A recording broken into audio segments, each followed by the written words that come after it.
Bonjour tout le monde, bonjour à toutes et à tous. Très heureux évidemment de vous accueillir pour cette rencontre d'aujourd'hui, surtout très heureux de vous accueillir dans la pyramide, pour ceux qui ne la connaissent pas, qui a été entièrement rénovée, qui est presque un nouveau lieu de l'école, un lieu de partage des différentes communautés de l'école, principalement dédié aux étudiants, mais pas que, mais un certain nombre continuent leur déjeuner et leur travail en même temps que cette conférence, et aussi un lieu d'accueil, d'exposition et de rencontres. Je suis également très heureux d'accueillir ce premier événement de la grande manifestation qui va se dérouler sur 4 jours à Bordeaux, à l'initiative de la Fondation Quartus pour l'innovation, de Fonds de dotation pour l'architecture. Je salue Julien qui est quelque part là, de bien avoir voulu solliciter l'ENSAP. C'était il y a un an, je crois, Julien, quand tu m'as appelé. On a eu une première conversation où Julien m'a dit mais il faut absolument que l'école en face soit partenaire, donc je lui ai dit banco, mais surtout je veux que l'école soit partenaire d'une manière active, c'est-à-dire pas simplement participer au débat et écouter, mais pouvoir apporter quelque chose. Et donc là aujourd'hui on est au-delà des espérances, parce que non seulement des enseignants-chercheurs sont impliqués, vont participer à des débats, notamment ce soir à Arc en Rêve, et je vous incite tous à y participer, à écouter, mais notamment via les étudiants. Et je remercie particulièrement Laurence et Fanny d'avoir organisé ce débat hyper intéressant, et animé donc par les étudiants que je vois là-bas, qui je crois sont un peu stressés, mais tout va bien se passer. Je remercie Fanny, qui est aussi la commissaire de cette grande manifestation à Bordeaux, donc qui va se dérouler sur 4 jours avec beaucoup d'événements. Le sujet évidemment d'aujourd'hui est très très intéressant, puisque l'architecture et le paysage, c'est essentiellement faire du bien commun, faire des espaces collectifs. Et la question évidemment c'est est-ce que de travailler de manière plus collective aboutit à un résultat plus positif et meilleur en termes d'espace collectif. Mais donc ça va être tout le sujet du jour, et donc on va avoir des explications et des débats par rapport à ça. En tous les cas, je remercie Fanny, parce que la dernière fois qu'elle a organisé un événement, elle nous a fait tous asseoir par terre pendant 2 heures, Fanny, l'an dernier à la Maison de l'Architecture. Donc aujourd'hui au moins il y a des sièges, et donc on est confortablement installés, et donc nous pouvons commencer. Donc je crois, pardon, le micro s'est éteint, pardon. On peut commencer, et donc c'est Julien, je crois, qui dit quelques mots maintenant globalement sur le déroulé de ces 4 journées. Merci à tous et bon après-midi. Merci beaucoup Fabien. Bonjour. Je suis vraiment ravi qu'on soit ici réunis un petit peu dans le cœur de cette école. Je crois que c'est aussi la première fois en effet qu'un événement se déroule dans cette pyramide depuis sa rénovation. Et surtout très heureux d'être dans l'école et pour un événement organisé par, avec et pour les étudiants. Avant de vous dire 2 mots sur les 4 jours qu'on organise à Bordeaux, juste peut-être 2 mots aussi sur le fonds de dotation Quartus pour l'architecture, et pourquoi c'est important justement pour nous d'être ici. C'est avant tout, beaucoup de nos actions qu'on déploie sur plusieurs territoires en France sont à destination des étudiants et des étudiantes. C'est vraiment essayer pour vous de transmettre, d'organiser des rencontres, des conférences. On soutient également tout ce qui est de l'échelle 1 ou du prototypage dans différentes écoles d'architecture sur différents territoires. Donc un jour peut-être qu'on viendra à Bordeaux aussi pour travailler avec des enseignants et avec vous sur différents ateliers. On organise aussi beaucoup d'actions à destination du jeune public. Donc voilà, on déploie pas mal d'actions avec différents formats, sur différents territoires et pour différents publics. Là, on est à Bordeaux, donc pour 4 jours de manifestation. On commence aujourd'hui avec vous jusqu'à dimanche. Et la thématique principale, c'est la question de la fabrique collective de la ville et de l'architecture. Donc comment on arrive à associer, à travailler avec les habitants, avec les usagers, en amont, parfois aussi in situ, mais également comment ce qu'on conçoit, ce qu'on dessine, ce qu'on construit est le plus appropriable possible par toutes et par tous. Et tout ça pour au final arriver à faire une ville ensemble, mais aussi une ville qui nous ressemble. Donc une ville dans laquelle on se sente légitime, on se sente à l'aise.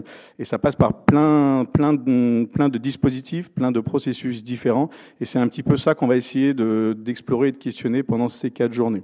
Je suis aussi très heureux parce que ces 4 journées, elles sont en partenariat avec l'écosystème culturel bordelais. Vous avez quand même la chance à Bordeaux d'avoir un nombre d'institutions et d'acteurs autour de la question de la ville et de l'architecture assez dingue, ce qui n'est pas du tout le cas cas sur tous les territoires. Donc voilà, c'est une manifestation qu'on organise en partenariat avec Arc en Rêve, avec Bruit du Frigo, avec la Fabrique Paula, avec le CAE de la Gironde, avec l'école bien évidemment, et puis également avec Libération, le quotidien, donc qui nous accompagne pendant ces journées. Et vous avez peut-être vu lundi, il y avait aussi quelques pages sur différents projets en cours sur le territoire bordelais. Donc ça commence aujourd'hui ici dans l'école. Ensuite, il y aura une visite de l'exposition Nouvelle Saison à Arc en Rêve à 17h30. Je crois qu'il y a encore quelques places. Et puis ce soir, il y aura en effet le grand débat inaugural à Arc en Rêve avec 2 tables rondes successives. Demain, on va aller visiter la base du réemploi le matin. Puis la ZAC Nouvelle Aire à Biganos, avec aussi toute la question de la construction en terre crue. Quand on parle de faire une ville qui nous ressemble, c'est aussi ça, c'est aussi comment on peut sortir un peu de la ville générique et faire en sorte que ce qu'on va construire est lié à un territoire, est lié à des savoir-faire, est lié à de l'artisanat. Et je crois que c'est ce qu'ils ont essayé de développer là-bas. À chaque fois, les visites sont guidées par les architectes et je les remercie vraiment toutes et tous de s'être associés à cette manifestation. Et puis samedi, il y aura des ateliers enfants le matin et puis l'après-midi, on fait une grande exploration avec Bruit du Frigo et Yvan, qui est parmi nous aujourd'hui, à 15h, pour ensuite terminer à Paula pour un moment un peu plus convivial. Voilà, on a invité un architecte artiste qui s'appelle Guillaume Aubry et qui a fait une thèse sur les couchers de soleil. Couchers de soleil qui, justement, sont à la fois peut-être la chose la plus universelle, la plus photographiée dans le monde et à la fois la chose la plus située, la plus spécifique à chaque endroit et à chaque territoire où on se trouve. Et puis dimanche, ce sera un peu plus archi. On ira visiter la Cité des Castors à 11h avec le CAE de la Gironde. Et puis l'après-midi, on ira visiter les projets de Locus Solus au Grand Parc et des volumes capables à Brazza. Voilà, donc vous voyez, les formats sont vraiment assez divers pour essayer aussi de toucher un peu tous les publics. Et entre autres, en tout cas, vraiment n'hésitez pas, tout est en ligne, tout est gratuit évidemment, sur inscription pour les visites, mais c'est vraiment aussi à vous que ça s'adresse. Donc voilà. Et puis pour terminer, je vais évidemment remercier les étudiants et les étudiantes pour tout le travail qu'ils et qu'elles ont fait pour ce débat. Et c'est vraiment chouette que vous soyez, comme l'a dit Fabien, acteurs. Et que c'est aussi le principe de cette thématique de faire ensemble, c'est avec tout le monde, et vous les premiers. Et puis évidemment, merci aux collectifs qui se sont prêtés au jeu, qui ont répondu présent, pour débattre de comment on peut faire collectif, justement, et comment on peut travailler peut-être différemment pour faire une ville un peu différente aussi. Merci.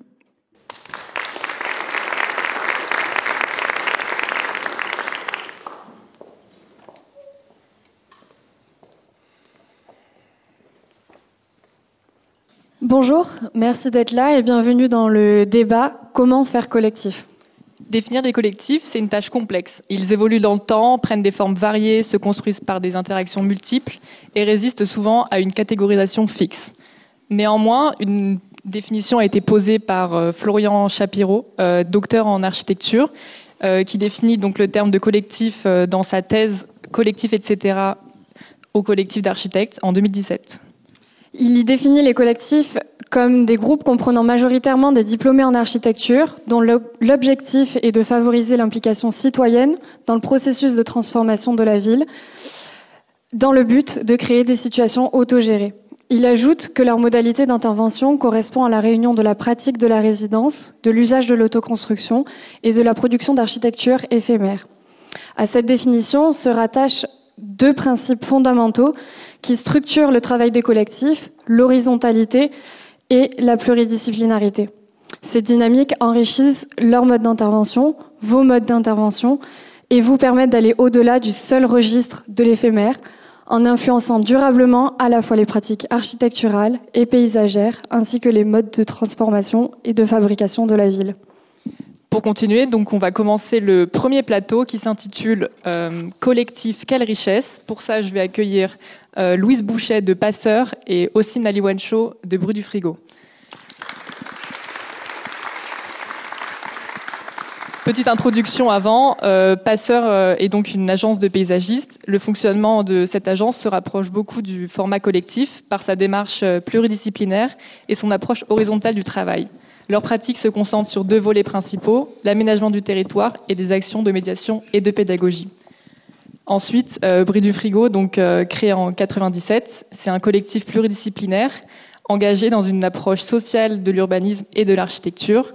Implanté principalement dans la métropole bordelaise, le collectif est un acteur clé des dynamiques urbaines et milite pour une implication active des habitants dans la fabrique de la ville. Donc nous allons débuter ce débat par une question. Cette première question, en quoi le travail en collectif devient une richesse dans le processus de réalisation des projets et dans ce qu'il apporte au territoire.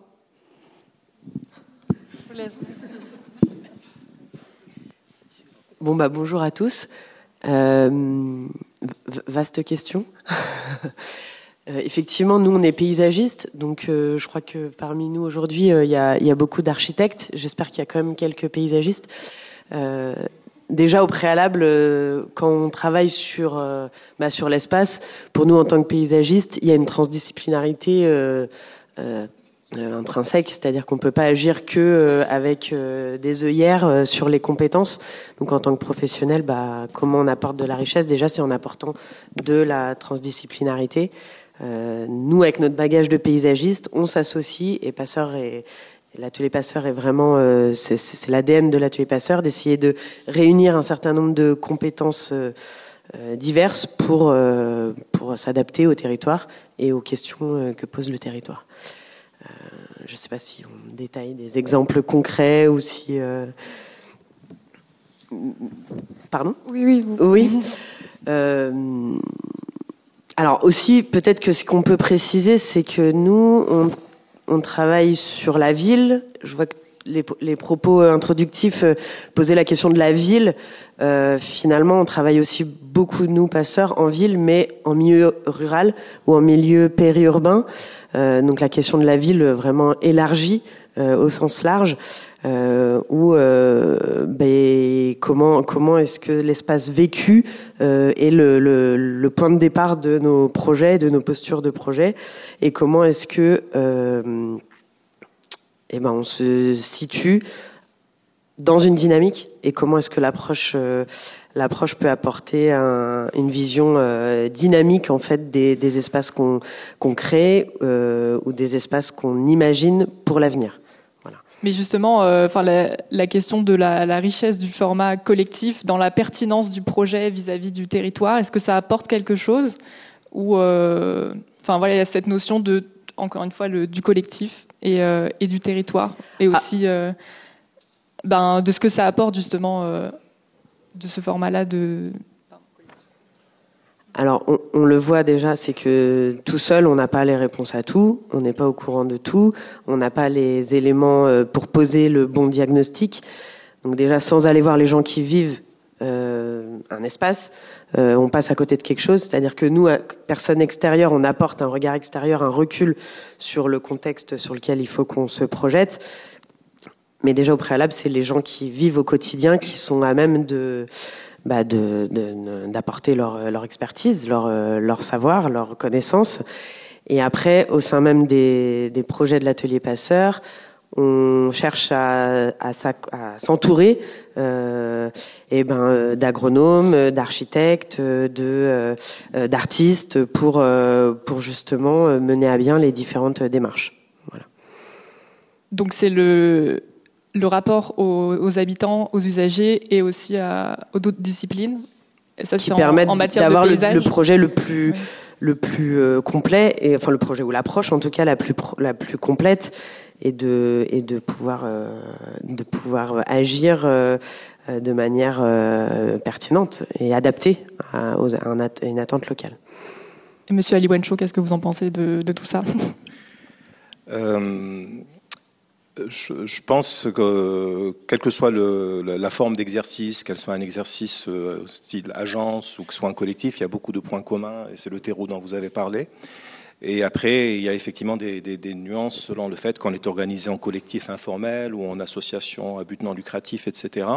Pour le cas de Bruit du Frigo, ce que je peux rappeler, c'est que dans l'ADN même de Bruit du Frigo, c'est un collectif, c'est un groupe d'étudiants au début qui se posent des questions éthiques, auxquelles on peut répondre de différentes manières, et qui font le choix sur ce positionnement éthique de dire, je me souviens, c'est un peu dans le manifeste qu'on écrivait à l'époque, faire la ville avec ceux qui l'habitent ou la vivent, c'était plutôt ça, ceux qui la vivent. Et peut-être quelque chose qui a été formateur aussi, c'est qu'on était encore étudiants, ou très peu d'entre nous venaient juste de sortir de l'école, donc avec en gros 0 expérience professionnelle, et du coup il y avait déjà il n'y avait pas cette tentation d'être vraiment des sachants. Par contre, détenteurs d'un début d'expertise et d'un peu de savoir-faire, et d'essayer de voir comment on pouvait collectivement le mettre au service d'un projet qui lui-même fabriquait peut-être un sens partagé. Ça, c'est quelque chose qui a toujours été là, et du coup on a construit là-dessus au fil du temps. Et alors je suis pas sûr d'avoir complètement cerné la question très large que vous avez posée au début, mais effectivement ce rapport au territoire, où je pense que dans Bruit du Frigo, comme dans beaucoup de collectifs, l'échelle d'intervention et la typologie d'intervention, c'est vraiment un espace-temps qui se manifeste au niveau de l'espace public.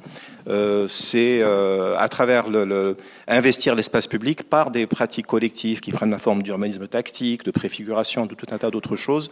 Le but à la fin, c'est effectivement que les gens fassent un pas de côté et se rendent compte qu'ils peuvent être acteurs, ne serait-ce que dans la réflexion sur le devenir d'un espace, quand il ne s'agit pas en plus de les associer éventuellement à le produire.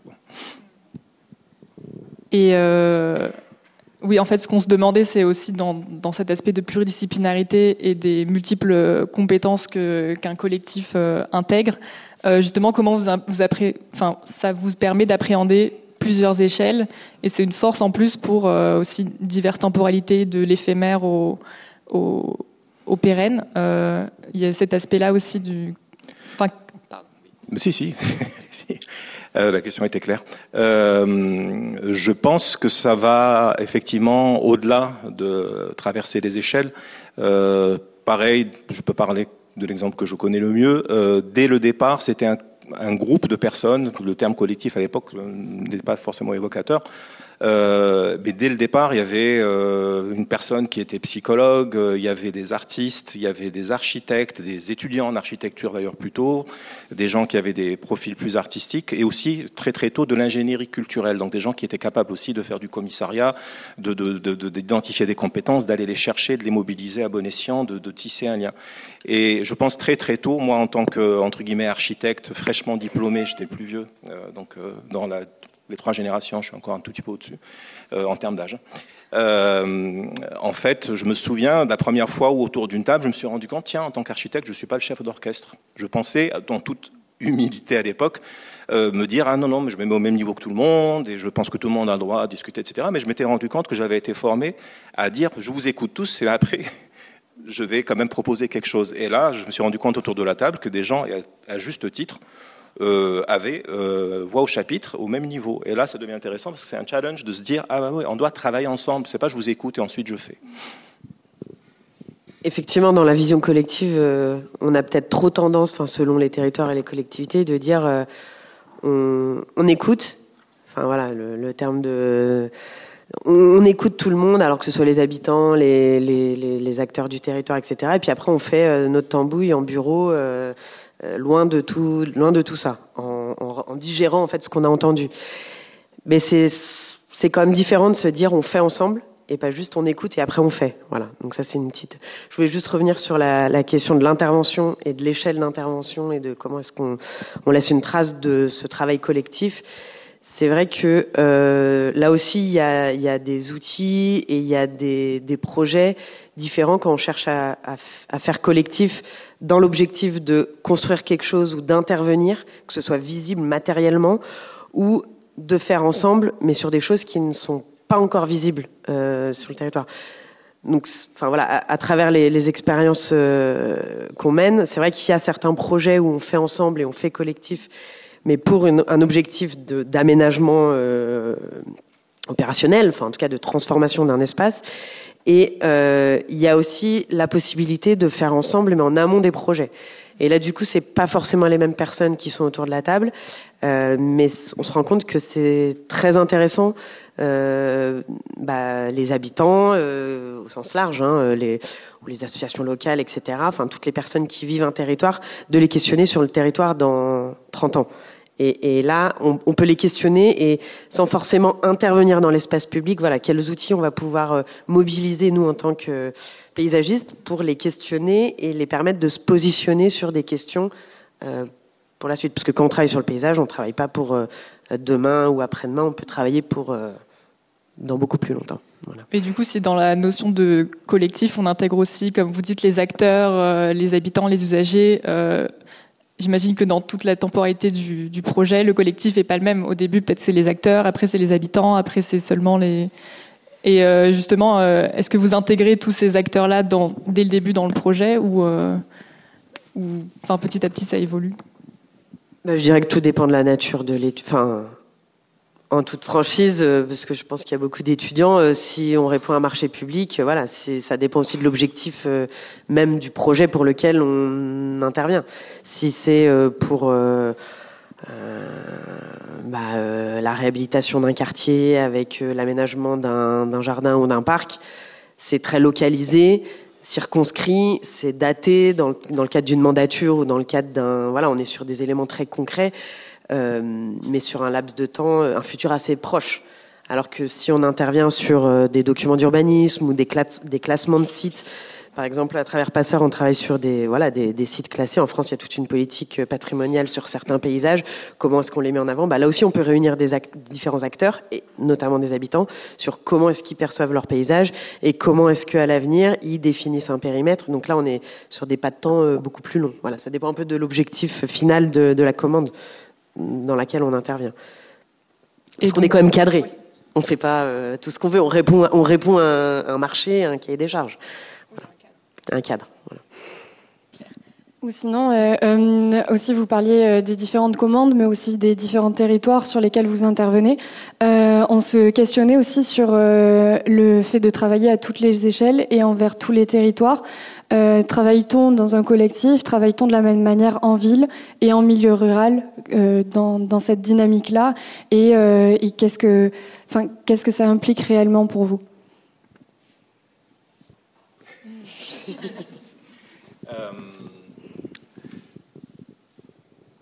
Je pense, effectivement, il n'y a pas toujours des commandes très très précises sur... Et encore, ce que je dis est à relativiser toujours par rapport à des contextes très spécifiques de commandes. Il y a des commandes liées à une maîtrise d'œuvre éventuelle, même si elle n'est pas forcément faite par bruit du frigo. Il y a des commandes qui sont à d'autres échelles, sur des temporalités courtes et longues. Et il y a toujours, entre guillemets, un référentiel et un cadre.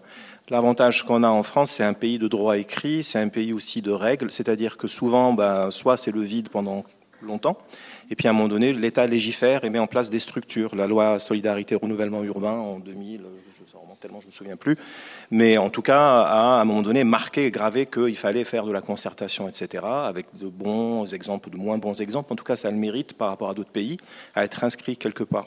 Et par exemple, dans le cas de Bruit du frigo, il y a des commandes, souvent, il y a des commandes à Bordeaux, mais une majorité de commandes sont en dehors de Bordeaux. Ça peut être dans des métropoles, ça peut être aussi dans des milieux ruraux. C'est pour ça, tout à l'heure, j'ai un peu précisé que souvent, on va chercher une échelle qui est l'échelle à travers laquelle on va pouvoir interagir. Et souvent, c'est celle de l'espace public dans lequel il va y encore avoir des interventions et la création de lieux et de choses comme ça pour pouvoir... En fait, le but, c'est d'enclencher finalement une sorte de dialogue et de conversation avec un territoire. Et toutes les dynamiques qui sont mises en place, elles sont volontairement éphémères et transitoires. C'est un urbanisme de transition vers autre chose. Et en fait, c'est susciter cette discussion et peut-être aussi à une posture de dire nous, on vient quelque part, on est porteur de nos propres récits, on essaie de rencontrer ceux du territoire et on essaye de tisser un récit ensemble. Mais c'est pas... on a un exemple sur un projet sur lequel on a travaillé au Maroc où ils sont passés au bulldozer après sur le récit, entre guillemets. Donc c'est pas cette approche-là. Et effectivement, il y a d'autres approches à très très grande échelle. Un travail qui a été, donc un travail Bruit du frigo, mais surtout porté par Yvan Détraz, qui est celui des refuges périurbains, qui sont juste la partie visible de l'iceberg, qui est toute la réflexion sur les randonnées périurbaines, les sentiers métropolitains et cette autre façon de vivre son territoire et sa propre géographie. Donc je m'arrête là parce que sinon je vais partir en données. Non, juste, je pense que c'est pas tant, il n'y a pas tant de différence entre le rural ou l'urbain. C'est surtout arriver sur un territoire où il y a une culture de la participation ou du faire ensemble, pas forcément de la participation, mais en tout cas du faire collectif, ou pas. Voilà. Et il y a certains territoires où en fait les gens ils le vivent au quotidien, mais sans trop se poser de questions sur leurs voisins et sur ce qu'ils partagent avec leurs voisins. Et d'autres territoires où au quotidien ils vivent avec leurs voisins, ils ont une intervention via leur activité qui fait que... Et effectivement, quand on travaille en milieu rural avec des agriculteurs, les agriculteurs au quotidien ils travaillent leur territoire, mais ils n'ont pas forcément l'habitude de se questionner sur leur pratique. En quoi est-ce que leur pratique transforme les paysages et comment est-ce qu'en allant voir à côté, il peut y avoir des synergies à créer ou pas. Voilà. Mais ça, encore une fois, ça dépend des territoires. Ça dépend vraiment des territoires, quoi. Voilà. Bon, je pense qu'on a fait le tour de cette question-là et même des interrogations qu'on avait. Finalement, 20 minutes, ça passe assez vite. Donc je vais céder la... Non, c'est bon. Bon. C'est la place au plateau suivant. Oui, au plateau suivant. Pendant ce temps de changement, je vous invite à regarder les diapositives qui s'affichent. Il y a un QR code en bas de l'écran. Si vous pouvez le scanner et répondre à la question, les mots vont s'afficher petit à petit le temps qu'on fasse la transition entre le plateau 2.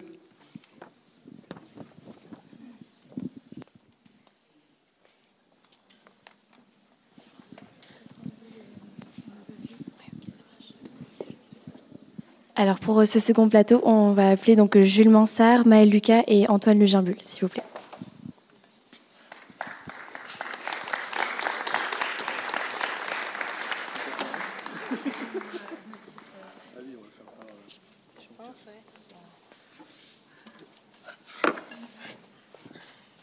Alors, je crois qu'on a un premier aperçu de ce que signifie qu'entendez-vous par collectif. Donc, pour ce second plateau, nous accueillons donc Jules Mansart du collectif Cancan. Donc, pour vous présenter ce collectif, c'est un collectif qui est né en 2016 à l'issue d'un travail d'une vingtaine d'étudiants de l'ENSAP de Bordeaux.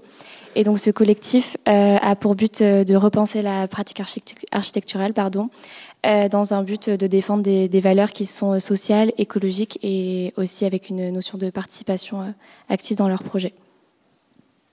On accueille aussi Maël Lucas, merci beaucoup d'être venu, de Commando, qui est un collectif qui est fondé en 2016 par d'anciens étudiants bordelais. C'est un collectif réunissant et architectes et scénographes avec d'autres talents complémentaires et animé par une passion pour le travail collaboratif.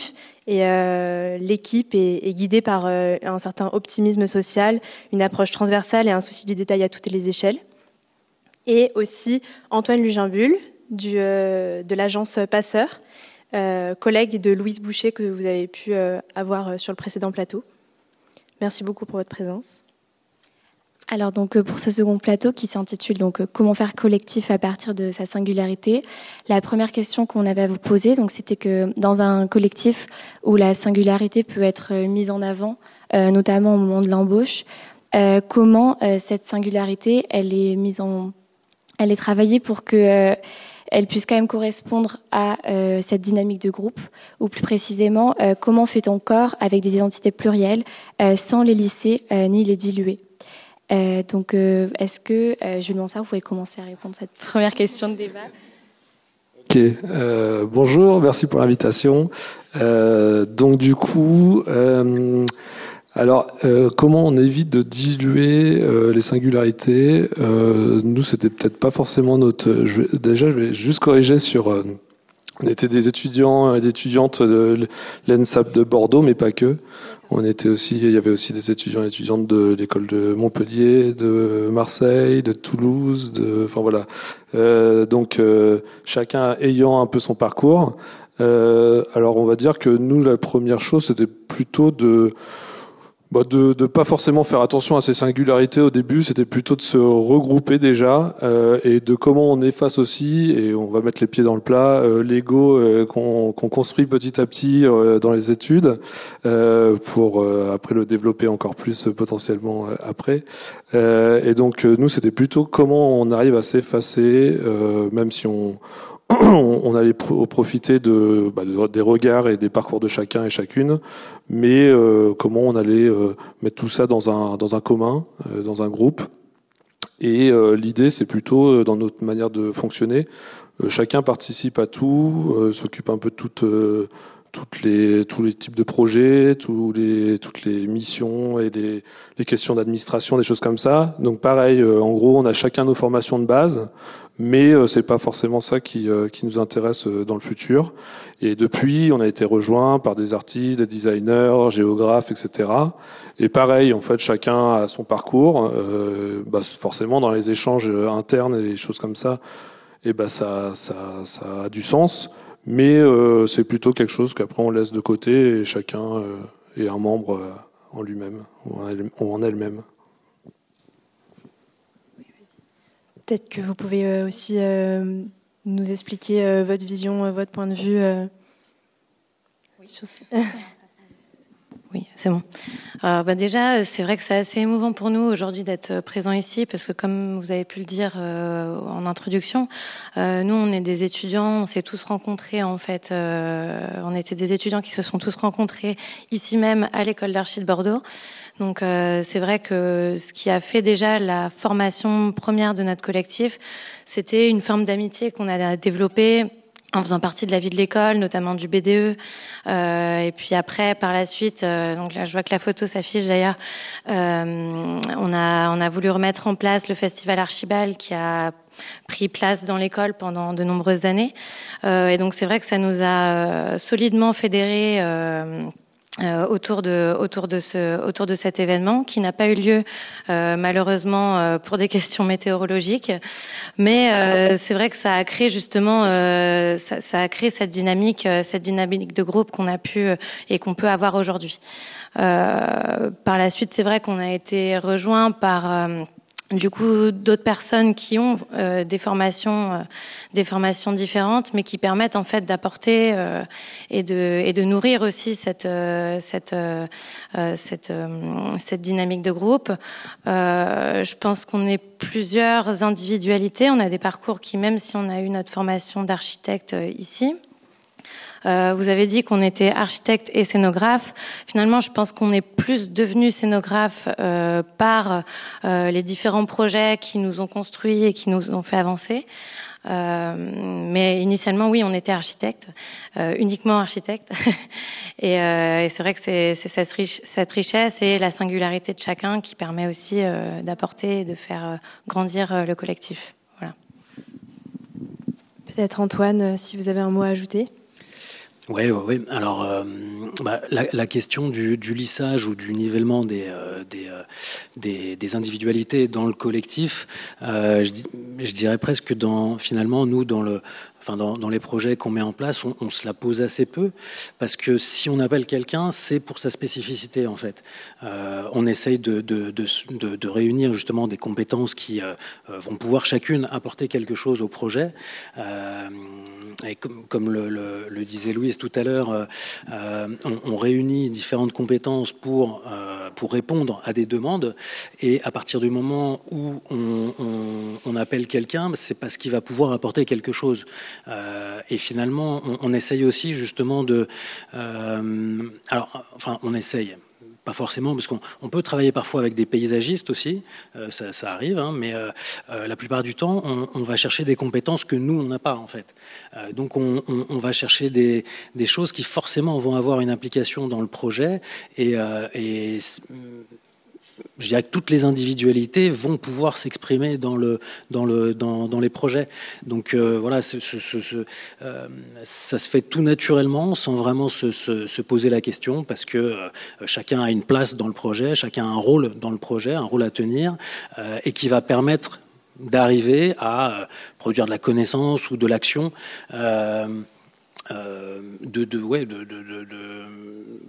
Naturellement, je dirais, sans qu'on se pose vraiment la question. Donc même si vous avez des individualités au départ, donc si par exemple vous favorisez certains parcours qui pourraient être intéressants par leur particularité, ces individualités-là, elles vont pas prendre le dessus sur le groupe, elles vont pas vouloir trop s'imposer pour pas perdre le principe même du collectif et de faire ensemble. Je pense à l'ego dont vous parlez peut-être au départ aussi, dans ce sens-là. Alors nous après c'est les modes d'organisation, mais peut-être que ça sera plutôt la table d'après.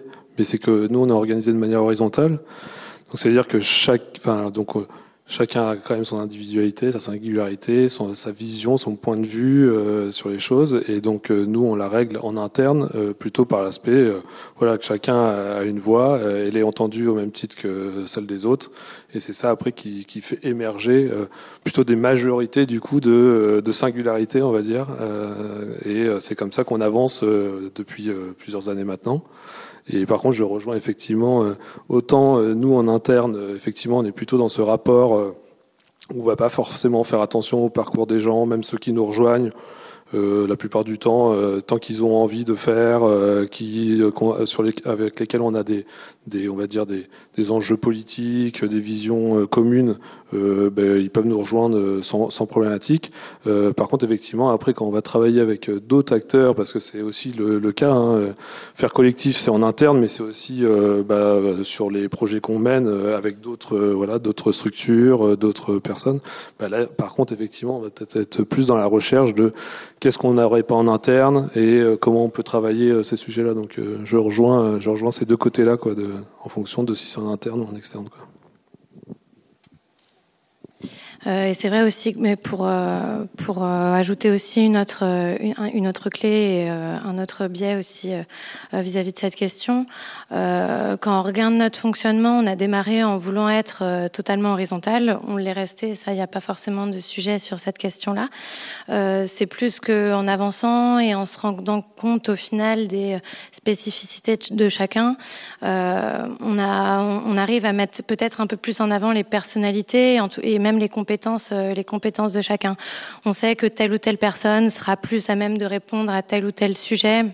Être plus pertinent, ça ne veut pas dire que des personnes ne vont pas travailler sur des projets, par exemple, mais plus nourrir à sa manière et vis-à-vis de ses expériences personnelles les projets. Et c'est comme ça qu'on arrive à faire aussi collectif et collectivement.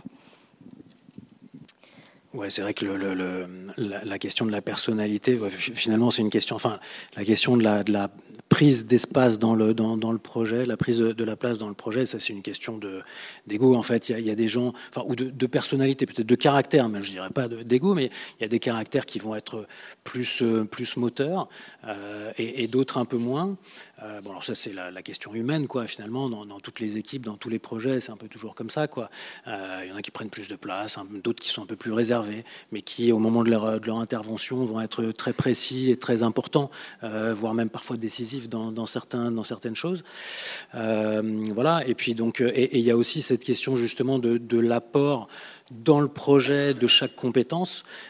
Effectivement, on peut aussi réunir des gens pour une intervention ponctuelle dans un projet, mais parce que c'est très important, et donc ils n'auront pas peut-être le même temps d'intervention, disons, dans tout le projet, mais peu importe, c'est pas vraiment la question. La question, c'est que à la fin, au bout du compte, on arrive à une décision qui intègre le point de vue de chacun et les compétences, en fait, les résultats que peuvent apporter chaque compétence, et le projet sera enrichi de toutes ces compétences, et c'est ça qui est important, quoi, en fait. Et vous parliez de singularité, de point de vue, de personnalité, et j'avais une seconde question à vous poser à ce propos. Dans une démarche donc plutôt collective et exploratoire, ce que vous essayez de faire au quotidien, faire autrement implique-t-il nécessairement une posture qui se veut engagée et en rupture avec les pratiques établies aujourd'hui? Je vous invite peut-être, Maëlle, Lucas, à aborder cette discussion selon votre regard de commando, puis à vous passer la parole. Rappelez-moi les 2-3 petits mots-clés de la question. Donc, dans une démarche qui est plutôt collective et exploratoire, votre démarche aujourd'hui, le fait de faire autrement, est-il en fait une obligation? Est-ce qu'en fait être collectif, c'est être aussi engagé et sortir des sentiers battus et des pratiques établies? Alors, je pense que l'idée globale n'est pas forcément de faire autrement, mais de faire selon des valeurs que qui nous guident en fait depuis le début. Les questions de réemploi des matériaux, d'être relativement sobre dans l'ensemble des interventions, notamment sur des projets de scénographie par exemple, où on sait que l'événementiel, c'est souvent, on a fait pas mal de projets de récupération après des événements publics qui ont pu se passer, et en fait c'est une catastrophe. Donc l'idée de se dire que ces événements-là, on va essayer de faire tourner des matériaux, on les garde, on les récupère et on les fait passer à un autre projet, etc. C'est plutôt c'est plutôt des valeurs qu'on va chercher. On cherche pas à faire différemment, on cherche à faire selon les valeurs qui nous guident depuis le début. Oui, donc à faire mieux et à essayer d'aller toujours plus loin dans la démarche d'aujourd'hui. Donc c'est vrai que ça induit qu'on va chercher à aller faire différemment, mais l'idée première est de suivre les valeurs qui nous guident. Voilà. Donc toujours dans cette idée de personnalité et de se dire que en fait vous vous êtes créé autour de valeurs communes qui guident vos projets et qui font que vous allez ensuite. Oui, exactement. Et c'est vrai que à chaque fois qu'on a des nouveaux projets qui arrivent au sein du collectif, on se pose toujours cette question qui est, c'est vrai qu'à force, on se dit encore la même question, est-ce que c'est dans nos valeurs? Mais en fait, c'est extrêmement important de se la poser.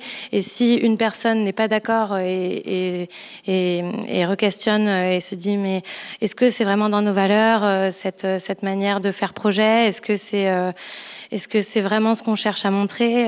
Et en fait, ça permet de re-questionner et d'être sûr aussi que c'est aussi à l'image de notre collectif. J'enchaîne, mais du coup, ça se poursuit. Nous, il y avait quand même... Alors, on va peut-être un petit peu plus... Enfin, nous, dans notre collectif, on est sortis quand même de l'école, enfin de cette école, mais dans d'autres aussi, assez critiques de notre formation. Donc ça remonte, je ne sais pas exactement maintenant. Mais c'est vrai que nous, on s'est quand même du coup regroupés avec plusieurs volets. Le premier volet, c'était comment s'organiser professionnellement. Et ça, pour nous, c'est des choses qu'on a du mal à aborder au moment des études et qu'on pense important. Et là, on re-questionnait, et c'est vraiment pour nous un point de vue politique, comment on s'organise pour travailler. Nous, on n'avait plus envie d'aller dans des agences ou des choses comme ça, où on a un rapport hiérarchique, où on travaille beaucoup, etc. On voulait, donc nous, ça a été ça, une des premières réflexions sur comment on s'organise ensemble. Alors, j'expliquerai pas forcément dans le détail comment on est structuré, mais enfin, notre structuration fait que on est chacun inter-indépendant, chacun fait un peu sa vie et voilà. Mais je rentre pas dans le détail, autrement ça va être trop long. Et après, il y avait le deuxième volet, c'était effectivement sur la production en elle-même, sur les projets à faire. Ben là, pareil, nous on voulait, on avait un regard qui se veut politique, militant sur certains sujets, écologiques, donc effectivement pareil, les notions de réemploi, de quels matériaux on met en œuvre, des choses comme ça. On sait très bien qu'il y a plein de confrères et de consoeurs qui sont sur les mêmes credos, et que du coup on n'est pas les seuls, mais on essaye vraiment d'aller vers ces enjeux-là, et puis la question du social, de la participation, etc. Donc il y avait ces deux enjeux en fait de comment faire autrement, à la fois comment on travaille ensemble et comment on essaye de travailler ensemble pour essayer de développer des nouvelles manières de faire projet, de faire de l'espace public, de l'espace de vie, etc. Ouais, tout à fait. Moi, je suis tout à fait d'accord, évidemment, avec tous les deux, avec Maël et Julien. Il y a vraiment cette idée. Alors, je ne sais pas si la forme est interdépendante de la pratique, mais en tout cas, l'idée de nos collectifs, on peut dire, c'est quand même aussi de renouveler une certaine pratique d'une certaine pratique professionnelle. En tout cas, dans le milieu du paysage, nous, c'est assez certain que il y avait une continuité depuis que le métier existe. Alors, le métier n'a jamais cessé d'évoluer, mais en tout cas jusque dans les années 2000, on va dire, justement, il y avait cette pratique d'agence, justement. Et alors je reviens là-dessus parce que nous, justement, on a voulu chercher un autre nom, on ne voulait pas s'appeler agence. Vous nous appelez agence, c'est bon, c'est pas très grave, mais on préfère le terme d'atelier où justement on fabrique, on essaye de créer quelque chose, on se regroupe tous pour créer quelque chose d'un petit peu nouveau. Et si cet engouement du collectif qui est, en tout cas dans le milieu du paysage, est apparu dans les années 2000, nous on s'est créé, enfin l'association Passeurs s'est créée en 2006, et puis petit à petit on est arrivé en 2010 à pratiquer le paysage comme on le fait encore aujourd'hui. Alors c'est vrai que dans l'archi c'est différent, hein. Bruit du frigo, ils sont là depuis vachement plus longtemps. Il y avait Arpenteur aussi, bon voilà, c'était un peu différent, mais en tout cas, l'idée, c'est quand même de renouveler aussi la pratique à travers les valeurs, parce que cette pratique renvoie à des valeurs aussi. Effectivement, faire ensemble, ça c'est pas quelque chose qui, je dirais, qui était si développé avant, en tout cas pas dans le paysage, et voilà, ça nous a questionné. Puis tout cet engouement, en fait, c'est une interaction aussi avec une certaine demande sociale, parce que la société s'est développée comme ça, et dans les années 2000, il y a eu cet engouement pour la participation, la production collective des projets, etc. Et donc, on vient de ça. En même temps, le fait de créer des collectifs produit aussi une envie de participer, etc. Quoi. Donc c'est vraiment une interaction, je pense. Voilà. Et si effectivement on crée des collectifs pour réunir tout un tas de compétences, ce que ne le permet pas forcément, ce que ne le permettait pas forcément la pratique classique, je dirais, des aménageurs jusque dans les années 2000, quoi. Enfin telle qu'on a pu la connaître en tout cas, où on avait des agences et fallait produire du projet. Les agences ont grossi et petit à petit, on se posait plus trop la question de vraiment finalement est-ce que on crée du bien-être pour les populations, mais comment est-ce qu'on va faire pour sortir des fiches de paye à la fin du mois. Voilà, il y a beaucoup cette question-là aussi dans ce qu'on appelle l'agence, quoi, finalement, au sens classique du terme. Et ça, on a voulu le renouveler. Et je pense que c'est important aussi de ne pas voir les choses que d'une certaine manière. Après, c'est très bien qu'il y ait des agences qui, elles, soient productives et créent beaucoup de choses, créent des formes, voilà. Et peut-être que nos collectifs sont là pour re-questionner un peu, pas oublier certaines questions, voilà, certaines valeurs justement fondamentales qui participent au bien-être de nos populations, de notre cadre de vie, parce que c'est quand même ça l'objectif au bout du compte, quoi. Je pense que pour des étudiants, c'est ça qui est important de retenir, quoi. C'est que ce collectif, il participe à créer du bien-être, voilà. Et juste pour rebondir à la fois sur ce que vous disiez tous les deux, pareil, ouais, en fait, la question de comment on est organisé permet effectivement de savoir comment tu peux ne pas forcément tomber dans il me faut de la commande, il me faut de la commande, il me faut de la commande en fonction de ton modèle. Donc ça, c'est quand même assez important de savoir travailler son modèle de fonctionnement pour pouvoir effectivement pouvoir forcément potentiellement refuser des projets. Et nous, pareil, dans notre collectif, des commanditaires qui comprennent jamais, mais on vote en fait le fait que que le collectif aille sur un projet. Alors, normalement, un commanditaire, quand il passe une commande, il pense qu'on va lui dire oui de manière globale. Et donc nous, on a quand même ce côté-là où on dit oui, d'accord, mais on va quand même en parler en interne, on va le voter et on vous dira si c'est raccord avec nos valeurs, justement, un peu comme le collectif Commando. Et donc ça inverse un petit peu des fois les rapports de discussion, quoi. Du coup, les commanditaires se retrouvent à ok, alors du coup on attend de savoir si vous voudriez bien travailler dessus. Alors ça, c'est aussi en ayant mis en place une représentation de notre collectif qui se veut assez carré sur les enjeux écologiques et tout ça, forcément du coup les commanditaires ont tendance à venir vers toi pour te demander effectivement si tu peux participer à les projets. Donc nous, on essaye aussi de faire attention à ces questions des fois de greenwashing, de récupération des images de nos collectifs pour pas que ça serve à faire des projets qui nous paraissent pas pertinents. Mais donc voilà, ce côté aussi, comment on arrive à s'organiser pour pouvoir potentiellement refuser des choses par rapport à nos visions de valeurs politiques, etc. Ou les transformer aussi, c'est-à-dire que la commande, on peut parfois, enfin nous ça nous arrive régulièrement, justement le fait qu'on soit en collectif permet de faire évoluer cette commande. Un peu d'ailleurs, si tu la refuses, tu peux la recréer autrement après, et là elle devient acceptable. C'est un petit peu ça.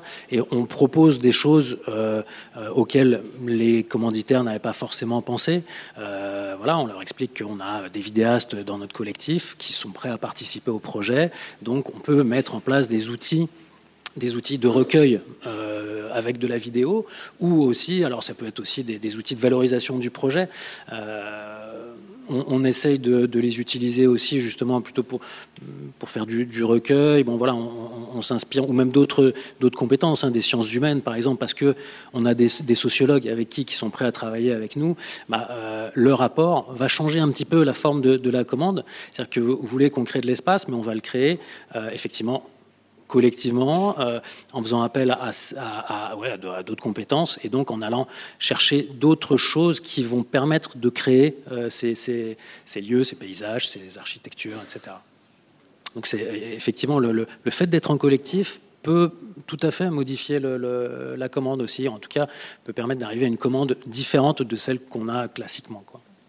Oui, en fait, faire collectif, ce serait du coup multiplier les points de vue sur un sujet et pouvoir du coup nuancer un avis et donc évoluer. Peut-être, Maëlle, si vous avez un mot de la fin sur cette question. Pardon. C'est vrai que je rejoins complètement ce qui a été dit précédemment. Alors, à titre personnel, c'est vrai que c'est assez intéressant parce que je fais aussi partie d'une agence d'archi plutôt avec un fonctionnement relativement classique. Donc, en fait, je vois vraiment les différences aussi au quotidien. Quand je passe du temps avec Commando, en effet, les projets, ils sont extrêmement plus nourris parce que on va être plein d'entités en fait à venir apporter. Aussi quand il y a la question de la participation, les personnes forcément viennent nourrir le projet. Quand on est dans des projets plus classiques d'agence, on va être peut-être 2-3 à travailler maximum sur un projet, donc forcément un peu moins de nourriture, en tout cas pour le projet, quoi. Voilà. Donc si ça peut être le mot de la fin. Parfait, c'est très bien. Merci beaucoup, merci à tous. Donc on a pu faire le tour. On a pu faire le tour de ces deux questions par rapport aux valeurs, à l'engagement, à comment faire ensemble. Je vais maintenant laisser place à une autre question qu'on vous pose à vous, public, encore une fois. Donc vous allez pouvoir répondre à la question: quelles sont les valeurs les plus communes des collectifs, les valeurs associées au collectif. Voilà, à vos QR codes et puis on va pouvoir voir ce qu'il en sort. Merci beaucoup. Merci.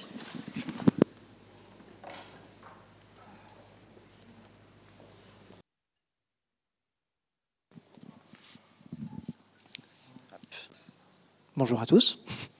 Alors voilà, pour le plateau 3, on a souhaité ouvrir le débat. Voilà, c'est le dernier plateau et on souhaitait parler de l'avenir de la pratique en collectif, des collectifs et de la pérennité. Alors, pour cette question-là, se poser simplement la question de la démarche était un peu compliqué, donc on a souhaité faire la continuité du plateau 2 sur la question des valeurs et comment pérenniser ces valeurs, assurer que les collectifs puissent continuer dans le temps. Voilà, ça pose énormément de questions. On a choisi de commencer simplement. Ouais, merci Hugo. Et donc en effet, comme on le disait, on l'a vu, les collectifs, ils ont des engagements, ils ont des valeurs fortes qui leur sont chères, mais ils doivent aussi réussir à faire vivre chaque membre qui en font partie.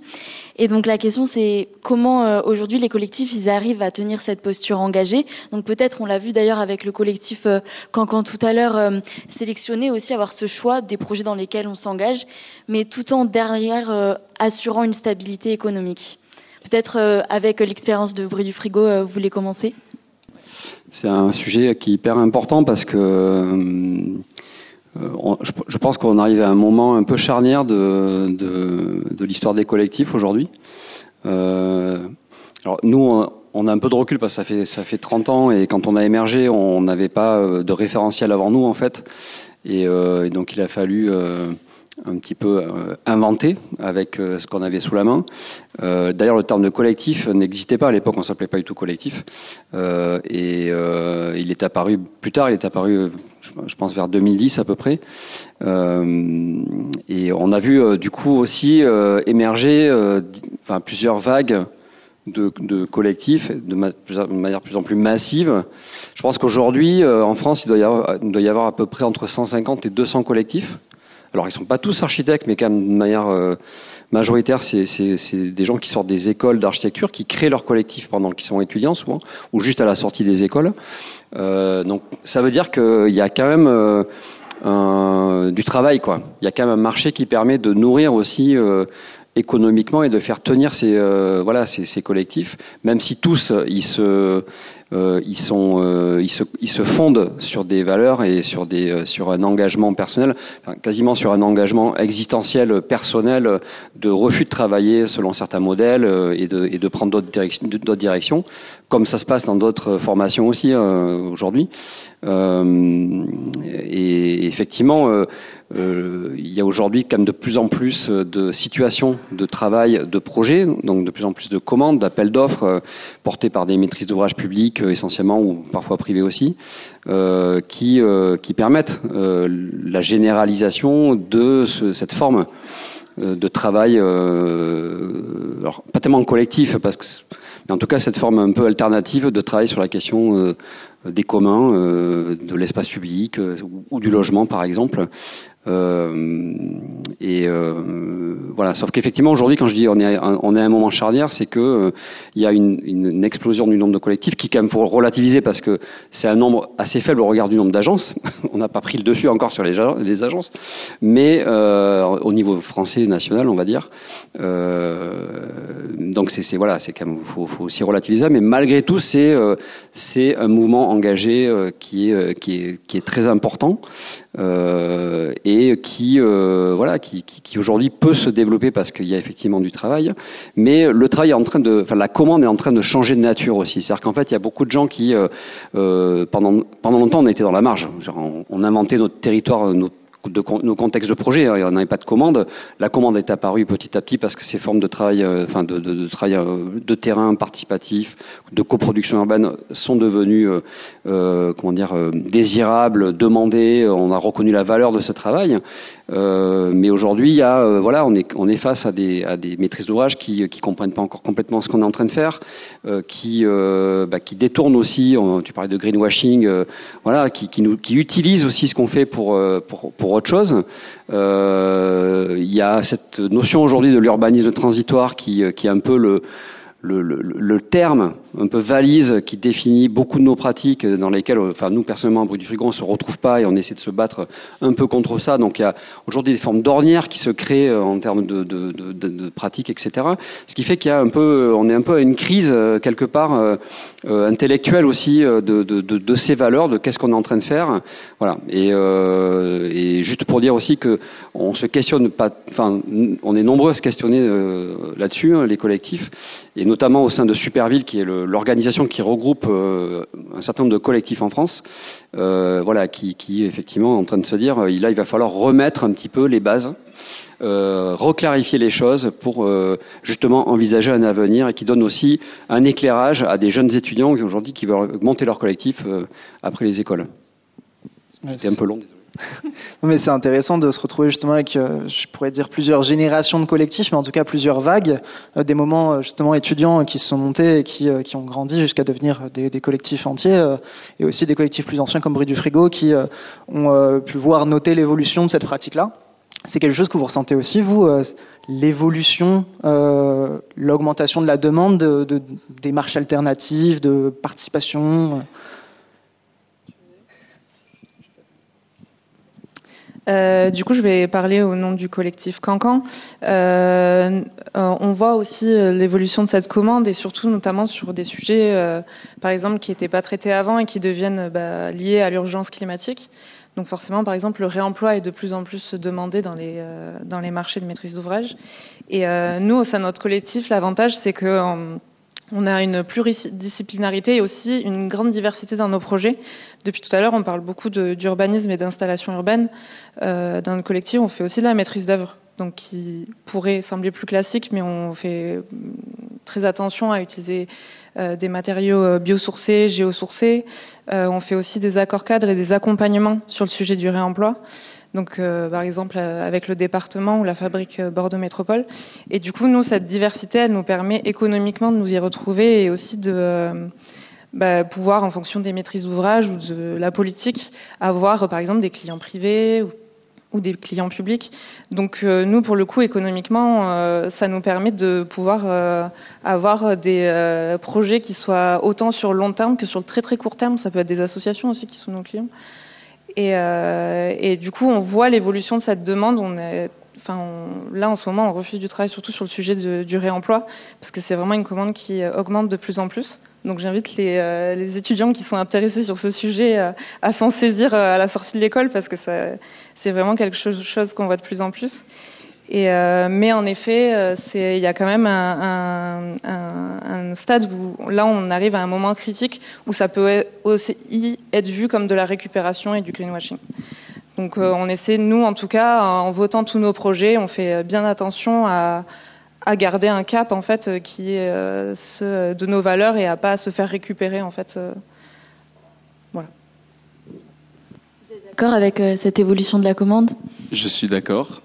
Non, pour un peu avoir de positif dans cette évolution, c'est de se dire que là il y a cette table ronde aujourd'hui qui parle de ça, et que nous on est les plus petits de tous les collectifs dans cette génération, mais en gros nous on avait les fantômes de Bruit du Frigo parce qu'ils étaient plus là, mais ils venaient de cette école.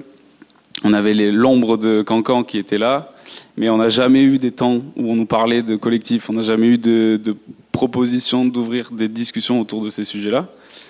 Donc nous on a un peu fait avec des images floues et approximatives, et là de se dire qu'aujourd'hui on en discute auprès de l'école même, auprès de futurs pratiquants, c'est déjà de montrer que ce sujet il s'ouvre, il se rend public, il se rend officiel.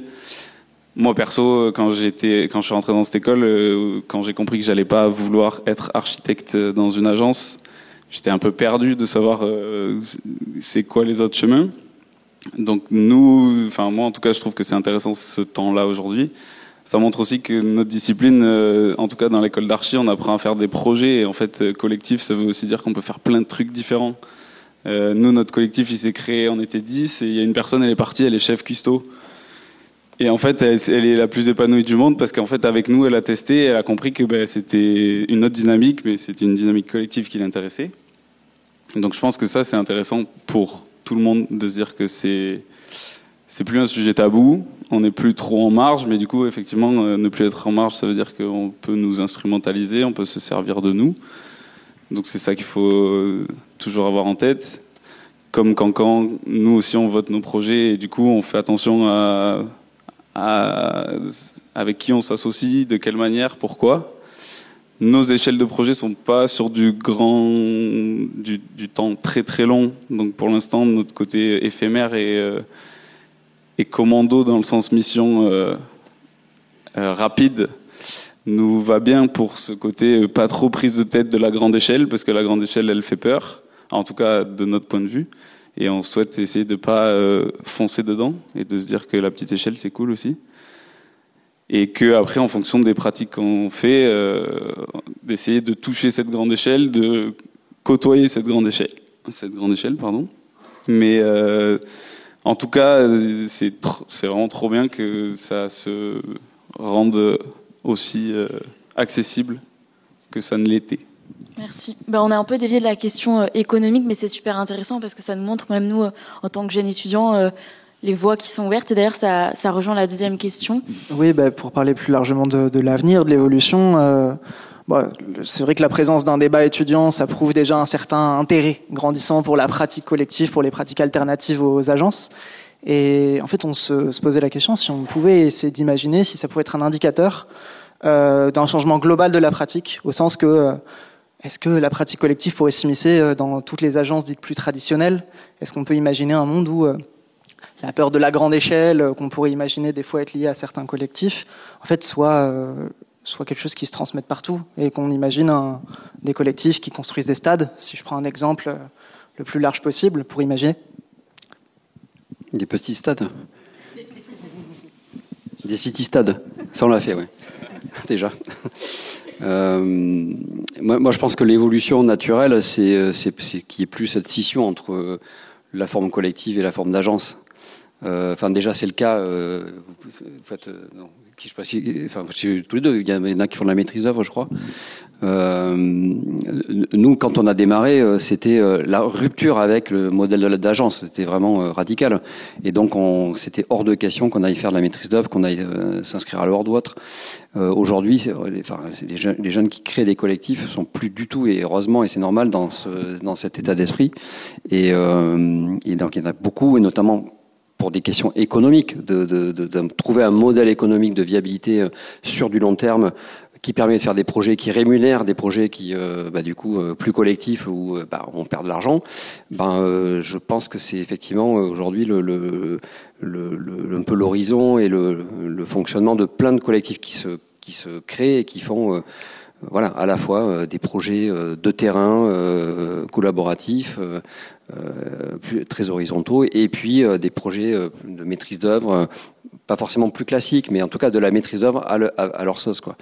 Et ça, je pense que c'est l'évolution naturelle et tout à fait normale. Et si cette approche devait le vivre encore longtemps, je pense que c'est la voie qu'il faudrait suivre, parce que la voie collective radicale va vraiment faire que des projets qui sont hyper engagés, que sur le terrain, hyper chronophages. À un moment donné, ça génère énormément de précarité personnelle qui font qu'on ne tient pas très longtemps, en fait. Donc aujourd'hui, il faut savoir trouver un équilibre et conjuguer un peu les deux, je pense. Oui, et finalement, tu en parlais tout à l'heure, du coup, du réseau Superville qui est en train de se constituer, et c'est vrai qu'on voit du coup une montée dans le nombre de collectifs, et on sent un engouement de plus en plus. Enfin, on peut tous attester. Je pense que nous, quand on était à l'école, on en parlait moins que ça. Il n'y avait pas ce genre de table ronde, donc on voit qu'il y a un engouement, et c'est vrai que certainement que la frontière entre une agence avec une personne à la tête très hiérarchique et le fonctionnement en collectif, qui peut parfois être avec ce même fonctionnement pyramidal ou alors horizontal, aura vocation à être hybridé. Je pense que les agences vont peut-être tirer plus vers le collectif, et peut-être des collectifs qui vont plus tirer vers un fonctionnement d'agence, peut-être. Mais de toute façon, c'est pas un état qui est voué, et dans notre collectif c'est toujours le cas, on re-questionne toujours notre fonctionnement, donc je pense que les fonctionnements vont continuer à être re-questionnés et vont être amenés à toujours évoluer de toute manière. Je trouve ça intéressant parce que ça pose aussi la question du lien entre l'architecte et la maîtrise d'œuvre, parce que c'est quelque chose qui se fait beaucoup, notamment par les agences traditionnelles, où au final on finit par se cantonner uniquement à une forme de tâche dans le spectre que peut exercer l'architecte, et la pratique en lien collectif, la pratique à plusieurs, s'ouvrir à d'autres disciplines, ça permet aussi d'explorer plus largement en fait ce que l'architecte peut faire. Je pense notamment à Commando, où par le festival Archibald, en fait, on découvre totalement d'autres choses, quoi. Nous, en tout cas, l'idée, c'est à partir du moment où on peut dessiner et fabriquer, on essaye. Et après, ça part dans tous les sens. On en va à mixer, on va faire des projections vidéo. En fait, l'idée, c'est que dès que ça questionne l'espace et les usagers, il n'y a plus de frontières. Dès que ça questionne des valeurs où on peut les rassembler et faire qu'on re-questionne la commande, il n'y a plus de frontières. Et à partir de là, la question de la maîtrise d'œuvre, d'être archi ou pas, on a dans l'équipe des pas archi, ou des gens qui bouchez vos oreilles mais qui n'ont pas fini le cursus, c'est pas grave. On est un groupe, on est une équipe, en fonction de ce qui va se passer autour, ça va consolider ce collectif. Nous, on essaye de le chérir vraiment un maximum, parce que c'est ça qui nous donne cette force et cette inertie, parce que Yvan parlait de précarité, c'est pas du tout la situation la plus stable, en tout cas pour nous actuellement. Ok, on fait plein de projets, c'est rigolo, mais derrière il faut structurer, il faut que ce soit équitable, horizontal, il faut qu'on réponde à nos valeurs, il faut qu'on soit droit dans nos baskets avec nos enjeux. Ça fait qu'on n'a pas beaucoup de temps pour poser ces choses sur la table, parce qu'on n'a pas un truc économique derrière qui fait qu'on est payé à réfléchir à notre structuration, mais en même temps il faut le faire. Donc c'est pas de tout repos. Donc là tout à l'heure il y avait une question sur l'engagement. Je pense que ça c'est une base de l'engagement, c'est le côté militant, de donner du temps bénévole à réfléchir à comment on fait ça. Mais c'est pas simple, et c'est pas ce qui est trop bien, c'est que du coup on peut discuter, on se connaît à peu près, donc on peut échanger, on peut se faire des passes d'informations quand il y en a un qui en a une. Mais voilà, la façade elle peut être jolie, l'arrière il est des fois il est un peu chaotique, mais ça fait partie de l'expérience. Ça fait partie du jeu. Merci. Malheureusement, on va devoir écourter ce plateau. Je vous remercie infiniment, chers invités, pour toutes ces discussions passionnantes, que ce soit sur le domaine des collectifs, la viabilité économique, l'engagement social, etc. Ça va maintenant être l'heure des questions. Donc on va faire passer un micro dans le public. Donc n'hésitez pas à réagir sur ce qui a été dit ou même à poser des questions à nos intervenants. D'ailleurs, je vous invite à venir nous rejoindre ici. Peut-être qu'on peut rajouter 2-3 chaises aussi pour que tout le monde... Alors, juste avant ça, justement, on va installer directement, si vous pouvez, on va juste installer 8 chaises pour que vous soyez assez confortable. Et comme ça, on va pouvoir passer aux questions du public, si jamais vous en avez. N'hésitez pas à y réfléchir un peu avant qu'on arrive là-dessus. Et justement, après, peut-être laisser place au collectif par rapport à leur ressenti sur le débat qui vient de se faire. Voilà.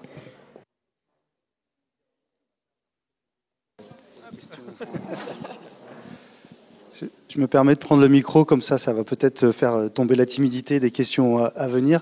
Et du coup, la question, elle est un petit peu provocatrice, mais à dessein. Est-ce que vous ne pensez pas que le grand risque, c'est que, justement, il y a un fractionnement de la commande entre des commandes un peu majeures, de grande échelle, qui existent encore dans ce pays, et surtout qui existent à l'échelle du vaste monde, qui seraient pour les agentes dites un peu normales, orthodoxes, et pour les collectifs, justement, d'être cantonnés à une commande un peu marginale, un peu petite échelle, et qui finalement ne pèse pas grand-chose dans le paysage global du pays. Alors, ma question est volontairement provocatrice, mais voilà, c'est pour lancer le débat.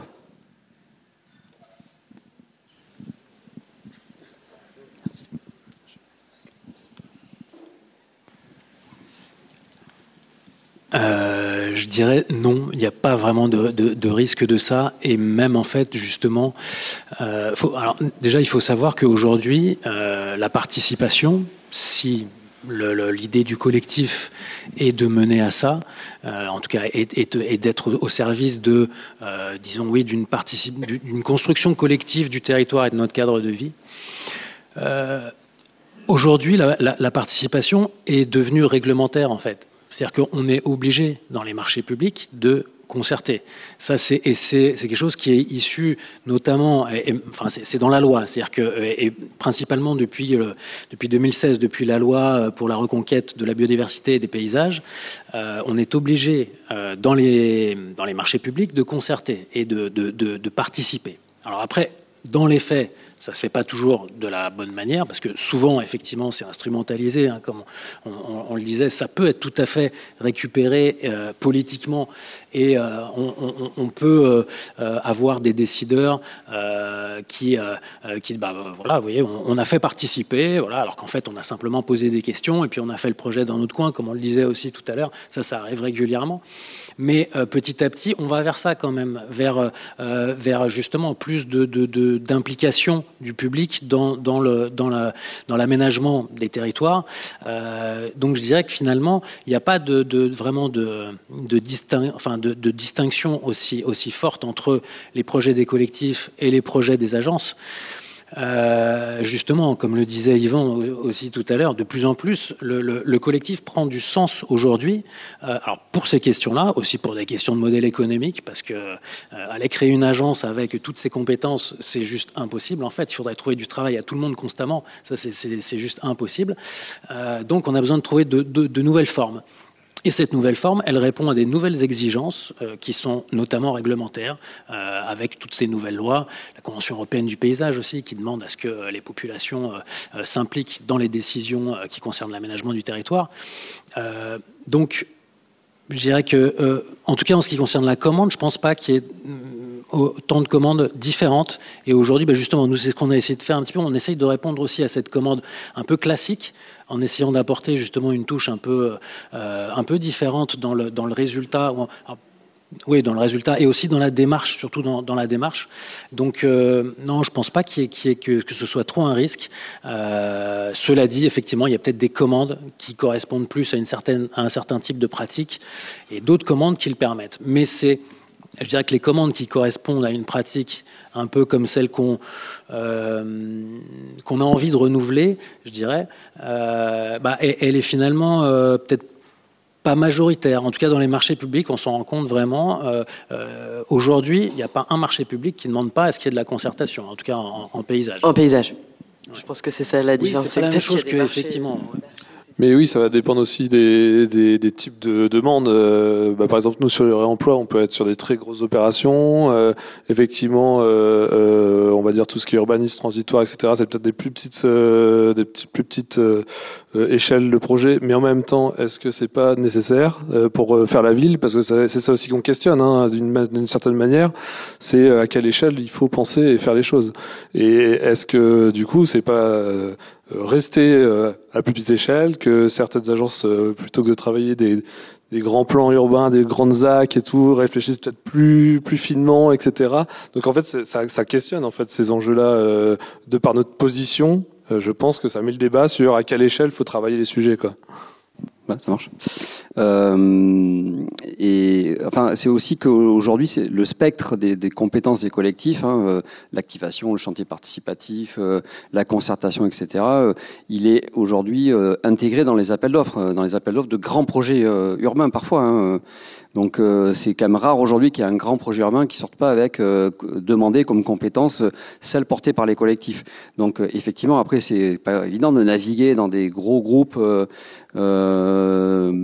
avec des architectes, des urbanistes, des ingénieurs, etc., etc. On essaie de trouver notre place, mais on n'est pas que sur des petites opérations hyper localisées.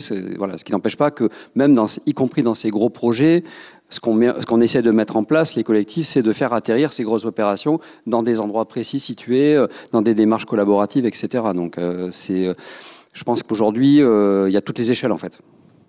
Alors, peut-être pas le stade ni l'aéroport, mais... Je crois qu'on n'a pas vocation à le faire. Hein. À notre pratique de paysagisme, mais on fait de la participation à des échelles départementales. On travaille sur des atlas, on fait beaucoup d'atlas de paysages, enfin beaucoup. On en a fait 5 pour l'instant. On nous demande à ce qu'il y ait cette dimension participative à une échelle même départementale, et pour ça, on a besoin d'aller chercher d'autres compétences. Alors c'est beaucoup dans les sciences humaines, que ce soit de la géographie, sociologie, anthropologie, mais on peut aller jusqu'à ces échelles-là de travail collectif. Voilà, ça faut se dire effectivement, il n'y a pas de règles. Il y a de l'engagement, de l'investissement et de la motivation, voilà, de l'envie de faire en fait, un peu différemment.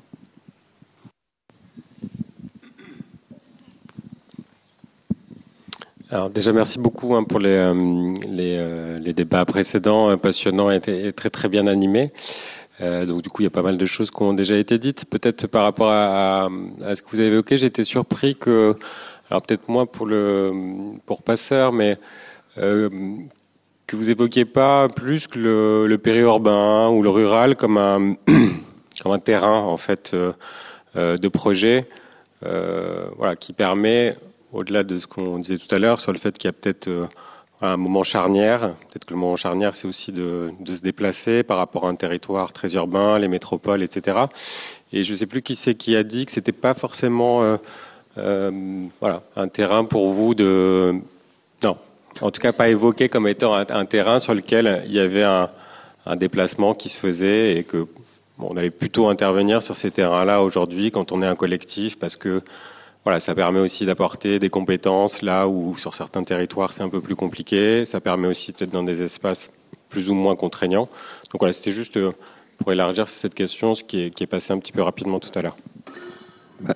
Je pense qu'aujourd'hui, il y a quand même une forme d'exode urbain des collectifs, de certains collectifs qui partent en milieu rural, justement, pour un peu de nouvelles aventures, de nouvelles aventures beaucoup plus collectives aussi, qui créent des lieux, voilà. Donc les collectifs, ils désertent pas du tout le milieu rural aujourd'hui, je pense. Enfin, c'est au contraire. Donc voilà. Alors des collectifs en périurbain, c'est urbain, quoi. Enfin, je suis pas sûr qu'il y en a que. Voilà. Après, nous, par exemple, on a une pratique du périurbain qui a 30, enfin non, qui a 20 ans, qui a 30 ans, je sais plus. Voilà. Donc 25 ans. Et où voilà, on a fait plein de projets dedans. C'est vrai que c'est un sujet qui, nous, à Bruit du Frigo, nous a toujours intéressés. Et le problème, c'est difficile, le périurbain, parce que des contextes de travail, c'est beaucoup d'espaces privés, donc il y a quand même pas forcément beaucoup de comptes publics.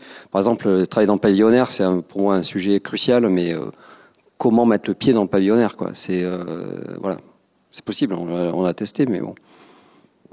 Après, nous, à notre échelle, Pour l'instant, on n'a jamais démarché un projet. Donc pour l'instant, on ne répond qu'à des demandes.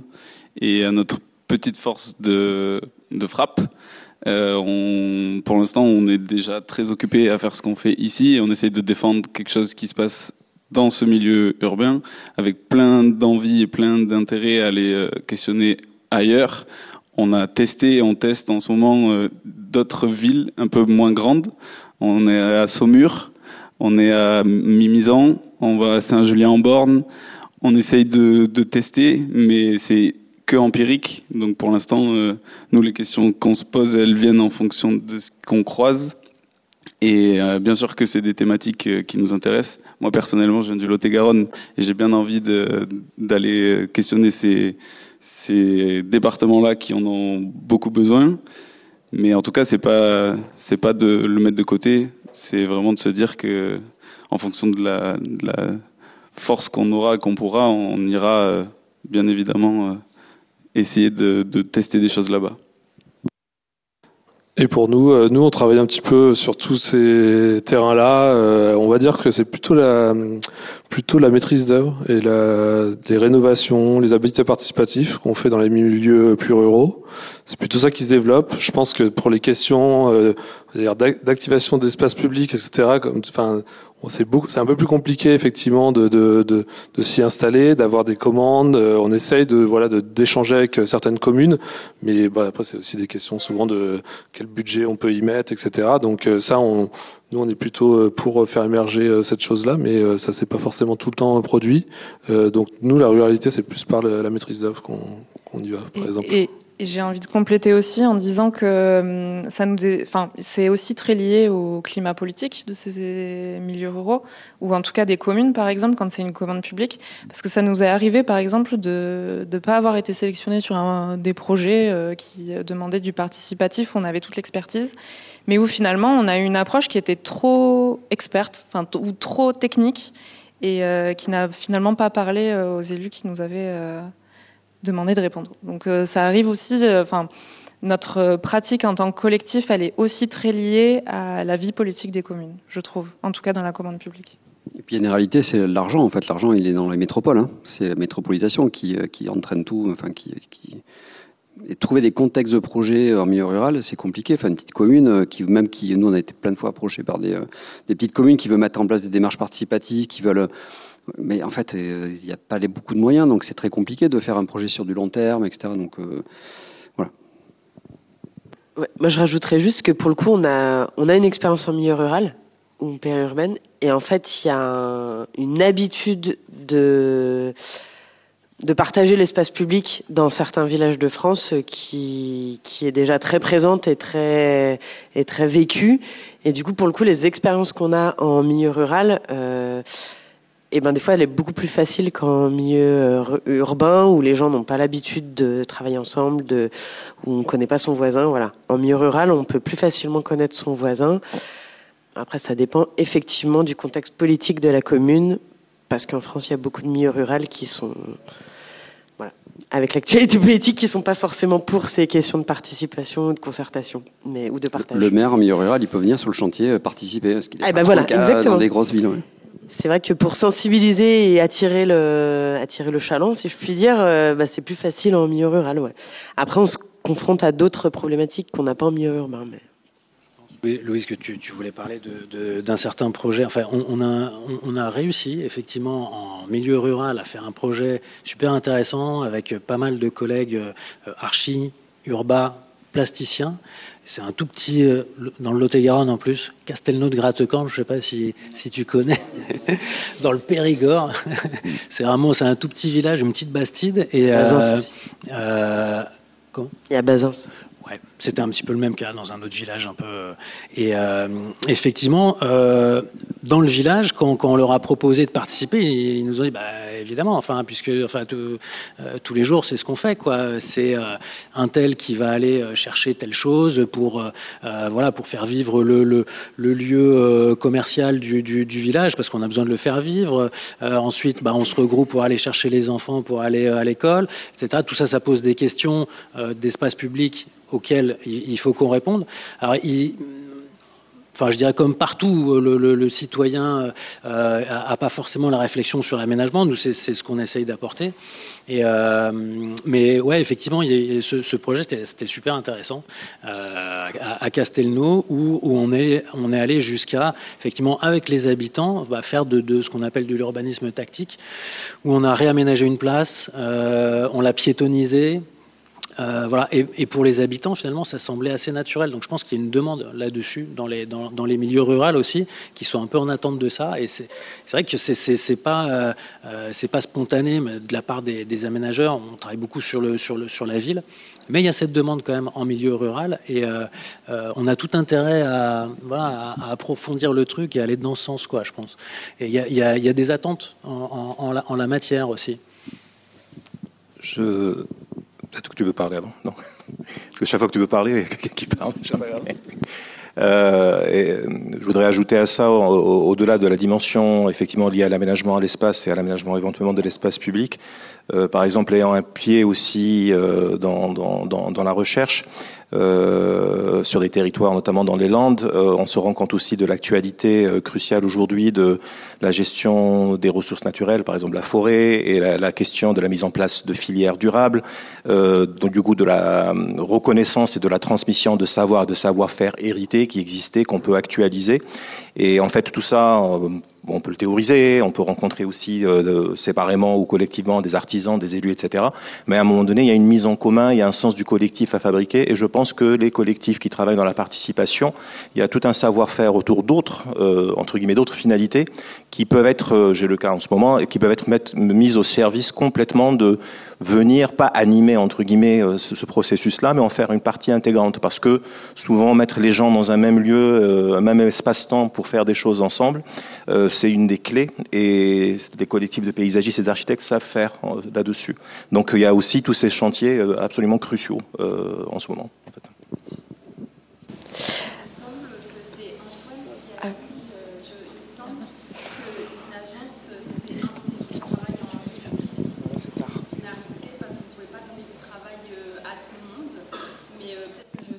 Jeune et naïve, merci. Mais je pense qu'une agence n'a pas toujours l'ego de se dire on reste entre architectes, mais on a besoin de tout le monde. Enfin, je suis presque certaine de me dire que dans chaque projet, on a besoin d'un paysagiste, d'un designer, d'un graphiste, et que pour moi, c'est pas impossible qu'une agence n'ait pas autant. Enfin, comment expliquer qu'elle est autant multidisciplinaire qu'un collectif. Enfin, je sais pas votre avis, mais que c'est pas impossible pour moi qu'il n'y ait pas du travail pour toutes les disciplines dans une agence d'architecture. En fait, c'est juste du vocabulaire, statut juridique, qu'est-ce qu'on met derrière le mot agence. Mais finalement, il y a des agences qui ont des fonctionnements collectifs. Enfin, ça dépend si on s'appelle collectif avec le nom précis du collectif. Mais effectivement, dans une agence, il peut y avoir différentes compétences. Il n'y a pas que des agences d'architectes ou de paysagistes ou de... Mais après, par exemple, sur les marchés publics, c'est demandé. Toutes ces compétences que tu cites, elles sont obligatoires quasiment tout le temps. Ouais. Mais c'est différentes agences qui vont répondre, qui vont s'associer pour répondre, en fait. Mais c'est rare une agence qui possède en interne tout ce spectre de compétences, parce que c'est effectivement, c'est quand même des compétences aussi parfois très spécifiques. Voilà. Et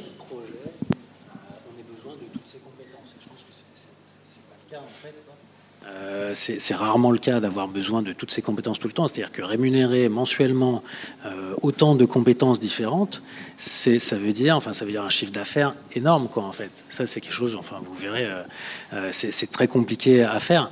Alors que faire appel à des compétences qu'on a dans un réseau et qui sont prêtes à se mettre à disposition, en tout cas, pour répondre à des demandes spécifiques qui sont pas toujours les mêmes. Ça c'est plus possible. Mais dans une agence, il faudrait que pour chaque projet, on puisse mobiliser toutes ces compétences. Ça, c'est compliqué. Alors, j'ai dit impossible, peut-être que non, finalement, mais en tout cas, c'est quand même très compliqué, quoi. C'est difficile, quoi. Enfin, j'en connais pas d'ailleurs, en fait, qui puisse rémunérer comme ça mensuellement autant de compétences différentes. Non, mais oui, pour ajouter aussi à ça, c'est vrai que oui, en effet, c'est compliqué. Par exemple, l'idée de se dire que sur un projet, ce serait intéressant d'ajouter de la scénographie, c'est pertinent. Donc, on va aller chercher cette compétence de scénographie, mais de se dire d'avoir un scénographe au jour le jour dans une agence, tous les projets ne sollicitent pas forcément ce besoin-là. C'est vraiment au cas par cas et en fonction des projets. Donc, finalement, je pense que le fonctionnement d'une agence entre guillemets classique d'architecte et aller chercher des compétences d'autres corps d'État, d'autres métiers, d'autres expertises. Au final, ça peut se faire en collectif entre guillemets au cas par cas du projet, mais pas au fonctionnement usuel ou en tout cas pas aux non-agences à proprement dit. Ouais, j'aimerais compléter en disant aussi qu'on parle là de pluridisciplinarité, mais travailler en collectif, c'est pas que ça. Donc oui, quand on compose une équipe, il y a un mandataire et des co-traitants. Donc déjà, il y a une hiérarchie qui se crée. Alors que, tous, quand on parle de collectif, on parle de travailler différemment aussi, et pas forcément de façon hiérarchique. Donc c'est pas seulement une question de compétences, mais une question aussi de comment collaborer. Et de façon horizontale, c'est la définition qu'il y a eu au début de la conférence. Et, de mon point de vue, en tout cas, c'est surtout ça le sujet sur la manière de travailler en collectif. Je suis un peu derrière, mais j'avais juste une question de réaction. Quand vous parlez de prendre des sous-traitants un petit peu pour différentes expertises, est-ce que ça place pas ces personnes-là dans une précarité aussi d'attendre des missions qui peuvent être ponctuelles, et ça place ces personnes-là pas dans la stabilité d'une structure? Comment vous répondez pour répondre à votre engagement aussi social, de ne pas placer ces personnes-là dans une précarité aussi à ce niveau-là? Après, par exemple, nous, les sous-traitants ou les gens à qui on va demander une mission, dans le cadre d'un projet qu'on mène, c'est des gens qui ont leur pratique professionnelle à eux et qui répondent pour plein de gens. Donc il y en a qui peuvent être dans la précarité, il y en a qui au contraire sont bien plus solides que nous, même souvent. On travaille beaucoup avec des bureaux d'études par exemple. Aujourd'hui c'est devenu systématique. Pendant très longtemps on construisait nos projets sans se poser la question des bureaux d'études et des bureaux de contrôle.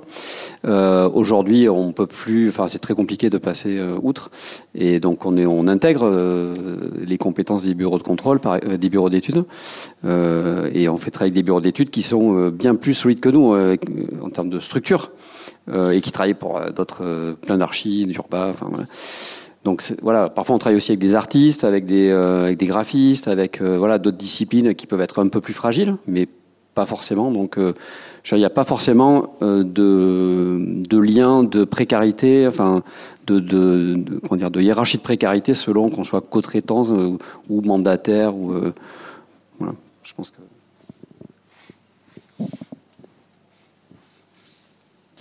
que oui, j'avais juste une petite question particulière. Il se peut, dans certaines agences, il y a un certain engagement social aussi et une réalisation de certains projets pro bono. Je me demandais si dans le cadre des collectifs, est-ce que il y avait ce genre de réalisation, et si c'était le cas, comment ça fonctionnait au niveau financier pour le collectif? Pro bono, c'est pour les projets bénévoles à la charge du... peut-être que moi j'ai... Alors nous, ça peut arriver, mais c'est vraiment des contextes très particuliers, on va dire politiques, militants. Donc voilà, une association qui a vraiment besoin d'une petite scénographie, de quelque chose comme ça, et le sujet va nous paraître important, on va se permettre potentiellement d'y aller, mais c'est sur la bonne volonté des membres qui vont y participer, et du coup c'est eux qui décident s'ils le font ou pas. Il n'y a pas de règle là-dessus, quoi. Mais en même temps, par contre, c'est sûr qu'on ne peut pas faire que ça pour arriver à vivre, quoi. Mais ça peut arriver de manière ponctuelle. Mais c'est vrai que c'est des projets militants, c'est-à-dire qu'on va accepter des demandes qui économiquement sont pas viables, mais on va essayer de les financer par d'autres projets. C'est pour ça que je pense qu'il faut aussi, on peut pas être que dans une forme de radicalité militante sur tous les projets, parce qu'on ne tient pas très longtemps, et qu'il faut aussi savoir accepter parfois des projets qui rémunèrent un peu mieux, où intellectuellement aussi se retrouve un peu moins, mais après, je veux dire, nous on refuse plein de projets, on refuse plus de projets qu'on en fait, mais il y a des projets qui nous permettent effectivement de générer une forme de marge qu'on réinjecte dans d'autres projets où on sait qu'on va perdre de l'argent, mais qu'on a envie de faire parce qu'ils ont du sens, quoi. Et nous concernant, avec surtout le côté scénographie, du coup, on travaille dans un secteur qui est le secteur culturel, donc c'est le plus riche de toute l'économie française. Et donc, du coup, on s'en met plein les poches, tout le temps, et ça fait plaisir. Non, l'idée, voilà, nous, on sait que dans notre activité, entre ce qu'on fait en termes de scénographie et le reste, on sait qu'on va changer notre exigence économique, on va la transformer en exigence philosophique. Et puis voilà, parce qu'en fait, si on veut avoir un impact dans ce domaine, il faut bien faire des efforts, et c'est ce côté militant qu'on essaie d'avoir. Parce que là, par exemple, en ce moment même, on est en train de monter un site sur la place des Quinconces. Venez, c'est ce week-end, vendredi, samedi soir, dimanche, c'est super. Et il y a pas beaucoup d'argent, mais il y a beaucoup de gens qui travaillent à faire que pendant 3 jours, il se passe quelque chose de fou, fait autrement que d'autres méga festivals qui viennent tout écraser sur leur passage. Donc en fait, si on n'est pas là à les accompagner, du coup là on fait de l'architecture, de la scénographie. Depuis septembre dernier, on aménage leur site sur des plans et tout, et là maintenant on les construit. Et en fait, vu que c'est notre cœur de métier et que c'est ce qui nous motive, on est prêt à pas gagner beaucoup, mais ça fait partie du challenge de ce domaine-là actuellement, et d'essayer avec des dynamiques de réemploi, des dynamiques autres, de réussir à ce qu'on s'y retrouve en ayant des valeurs dans l'application. Donc nous, le côté bénévole, on sait qu'au fond, s'il fallait lisser, il y a beaucoup de chantiers qu'on fait bénévoles, mais c'est pas grave, ça fait partie du truc. Mais c'est d'où ce que je disais tout à l'heure sur la précarité, c'est que on n'est pas dans un coussin tout doux, mais c'est quand même cool, hein. Ouais, petit truc. Je vais peut-être rajouter quelque chose à ce que Yvan aussi avait dit tout à l'heure.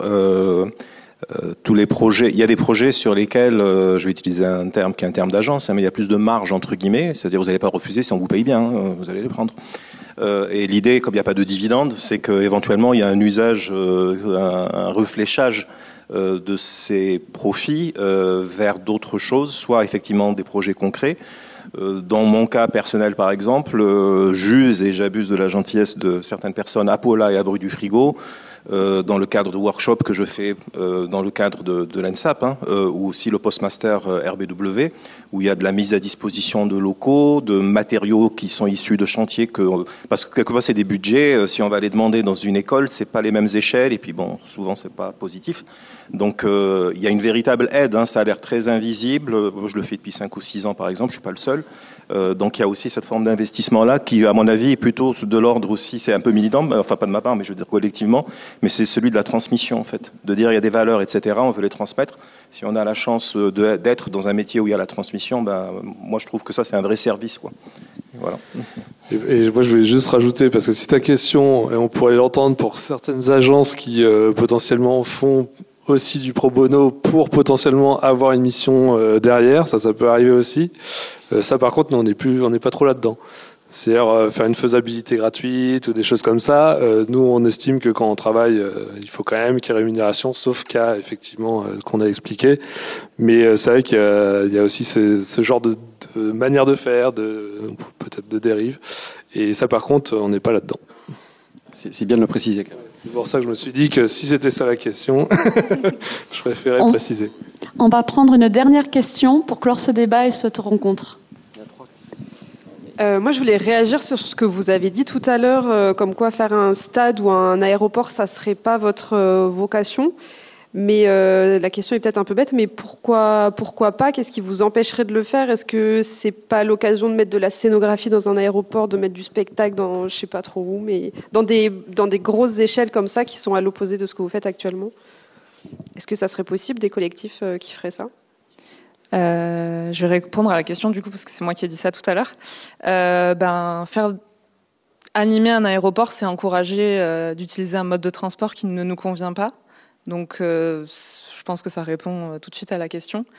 Et en fait, on peut le faire, mais comme nous, on le fait dans le collectif, par exemple, en tant que AMO, donc accompagnement à la maîtrise d'ouvrage, et où là, on va apporter notre point de vue. Donc là, pour le coup, on est AMO réemploi pour le département ou la FAB, et où là, sur des gros projets, des grosses opérations, on va amener notre patte et notre point de vue en amenant et en imposant du réemploi avec un pourcentage de coûts travaux qui doit être respecté, ce genre de choses. Donc finalement, c'est un peu un débat qu'on a toujours entre nous, philosophique, de savoir faire la part des choses entre une grosse opération sur laquelle on va pas être d'accord parce qu'il y a beaucoup de béton qui est produit, par exemple, et en même temps y apporter notre touche ponctuellement en essayant de faire en sorte qu'il y ait le maximum de réemploi possible et que ce soit le plus vertueux possible. Mais en effet, faire un aéroport, c'est un peu contre nos valeurs, quoi. Mais par contre, transformer un aéroport en un espace public, ça peut être intéressant. Ici à Berlin, il y a eu déjà des expériences comme ça, et ça, pour le coup, peut-être qu'on pourrait travailler dessus. Contexte nantais, ce serait compliqué de faire des aéroports. Il y a quand même beaucoup de collectifs à Nantes qui se sont forgés contre un projet d'aéroport. Et voilà. Merci, et ça offre des réflexions sur plein d'autres voies pour ce domaine. Malheureusement, pour des questions de timing, on doit écourter les discussions, mais je vous invite, s'il y a d'autres questions, de toute façon, à nous rejoindre. Il y a un petit pot qui est prévu derrière, donc comme ça, de manière plus intimiste, on va pouvoir continuer à échanger avec vous. Je refais un grand merci à tous les intervenants d'être venus, d'avoir répondu présent. Merci beaucoup donc à Ossine Aliouancho et Yvan Détras de Bruit du Frigo. Ah, je crois qu'il y a un petit mot. Ouais, c'est un petit instant promo pour les copains. J'ai vu que tu avais ça, mais je l'ai pris parce que je me suis dit que c'était un peu dans le sujet d'aujourd'hui. Ouais, totalement dans le sujet. Construire sans se trahir. Donc c'est le collectif ETC, qui est un des collectifs historiques aussi en France, qui a écrit ça. C'est super facile à lire, c'est très court, ça prend 1h30, 2 heures. Et c'est génial, quoi. Vraiment, ça coûte 7 balles. Il y a peut-être un petit paragraphe qui peut être à propos, très rapidement, si je le retrouve. Le petit mot pour conclure. Nous et Yale avons maintenant besoin, dès l'école, de rentrer dans le concret, du juridique, du légal et de l'allégal, des statuts d'une coopérative, des problèmes physiques, du travail manuel. Ce matin, je portais des parpaings de réemploi. De l'économie d'une association de loi 1901, de la gestion des déchets sur un chantier, de l'écriture d'une convention d'occupation, de la négociation d'un cas de commande. Bref, vous voyez, il y a plein de sujets comme ça qui sont nos sujets, sur lesquels on réfléchit, dans lesquels on va réfléchir à Superville parce qu'il y a une AG qui s'organise bientôt. Et voilà, en gros, n'hésitez pas à lire pour voir aussi toutes les réflexions qui sont en cours. Ouais. Et qui propose notamment une habilitation à la déprise d'œuvre, voilà, pour terminer le cursus de l'école. Merci, ça s'applaudit. Et donc je continue avec mes remerciements, donc aussi Louise Boucher et Antoine Gimbul de Passeur, également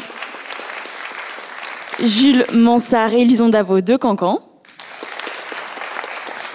ainsi que Maël Lucas et Victor Gariou de Commando. Nous remercions également toute l'équipe du TD Hybridation Culturelle, donc toutes les étudiantes et étudiants qui ont participé à l'organisation de cet événement, aussi nos professeurs, Madame Fanny Léglise et Madame Laurence Chevalier. Un merci tout particulier aussi à toute l'équipe de communication, aussi à la régie, et aussi bien sûr à Fabien Ancel, le directeur, pour sa présence et son soutien, à Monsieur Giraudel également. Ce débat, voilà, il n'aurait pas été possible sans votre engagement. Il ouvre la voie à de nouvelles réflexions pour la discipline de paysage et d'architecture. Donc merci, et on se retrouve autour d'un verre.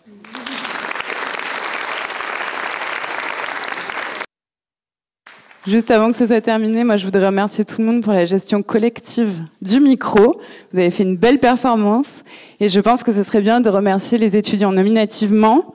Donc là pour moi c'est un test de myopie. Donc merci à Anna, Iléana, Anaëlle, Caroline, Manon. Encore Manon, Iman, Alizé, Soa, moi-même, Agathe, Aude, Kitri, Élise, Hugo, Charlotte, Juliette, Luna et Adèle. Merci à tous.